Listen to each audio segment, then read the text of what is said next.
ত্রয়োদশ জাতীয় সংসদ নির্বাচন ঘিরে কূটনৈতিক মিশনগুলো সুরক্ষিত রাখতে অন্তর্বর্তী সরকারের পক্ষ থেকে যথাযথ নিরাপত্তা ব্যবস্থা নেওয়া হয়েছে বলে জানিয়েছেন পররাষ্ট্র সচিব আসাদ আলম সিয়াম। বৃহস্পতিবার বিকেলে বিদেশি কূটনীতিক, জাতিসংঘ সহ আন্তর্জাতিক সংস্থার প্রতিনিধিদের নিয়ে রাষ্ট্রীয় অতিথি ভবন পদ্মায় এক ব্রিফিংয়ে এমনটা জানান তিনি। বিকেল ৩টার কিছু পরে পদ্মায় শুরু হওয়া ওই ব্রিফিংয়ে প্রায় ২০ মিনিটের মতো সময় নিয়ে কূটনীতি ইস্যুতে সরকারের অবস্থান তুলে ধরেন পররাষ্ট্র সচিব।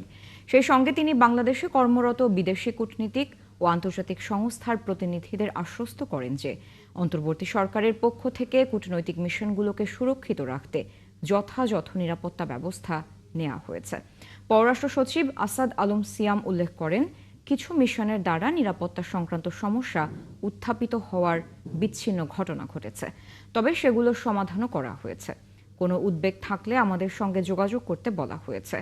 এদিন ব্রিফিংয়ে আসন্ন নির্বাচন উপলক্ষে ঢাকার মিশনগুলোকে বিদেশি পর্যবেক্ষক পাঠানোর আহ্বানও জানান পররাষ্ট্র সচিব আসাদ আলম সিয়াম।